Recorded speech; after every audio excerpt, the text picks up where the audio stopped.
Good morning, it's Roy at CRR News and Clues, hanging out with the stinking grasshoppers.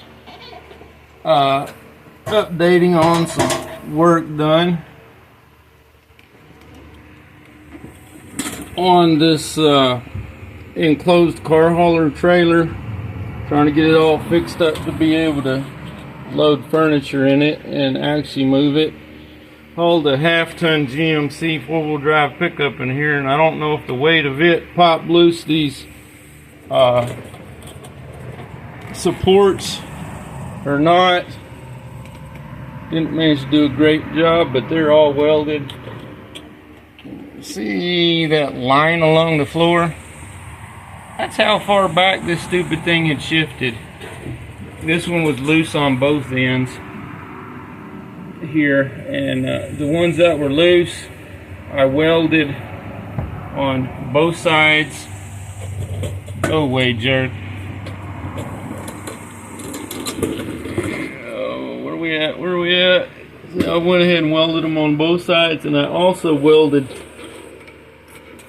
what I could manage to do where I couldn't see, or by welding from below a little bit on the angle part of these purlin used for the cross members in the subframe of this trailer, so that there's more support. These were never welded. The top piece rests on top. You can see how it's got the board lifted up a little bit. I need to go inside and beat it down with a sledgehammer, or just over time it'll get pushed down, because I had to raise it up back to where it should be flush here. That was completely loose, and there turned out to be several of them that were loose all the way through this sucker. And something else I'm getting ready to do here is it's got anchors in the floor for strapping down your little car or whatever. Just a thin piece of metal with 4 bolts through it that goes across the cross members, and as you can see, they screwed up. I need to drop the nuts down, put some fender washers, nice big flat washers, to have more securement against that plywood. It's basically just 3/4 inch heavy duty plywood. Those aren't necessarily in the best condition, especially the ones in front of the axle. So what I'm hoping to do for some extra securement, or to be able to strap tires the vehicle sideways on the opposite side of this frame, I want to put some flat steel plates here where the bolts can go smack against the frame, and extend the plate in a larger area. I haven't cut and drilled them yet. And this will be on top of the floor with a D-ring on it for hooking a ratchet strap, but they will actually be on the opposite side of the frame. Well, here, let me poke my head this direction, because here's the tire. See how the floor's up? That'll get pushed down probably. There'll be a plate of metal right here sticking out, so that any tension is actually against the frame rail. I cannot drill, hole through the frame rail, because that'll make a weak point.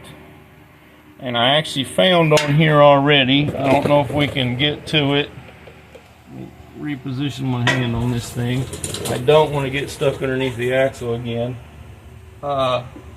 Just past the axle over there, the front axle, okay, there in the center of the screen, is welding on both sides of the frame, inside and out, because while I was doing numerous of these cross members underneath here, I saw a crack in the frame also, so I had to increase the amperage on the welder and do a good deep penetrating weld into that thicker material there that I was already having to re-weld these cross members onto. And I did it on both sides. It's right near the fender, so a support for the wall is kind of blocking part of it, but I did as much as I could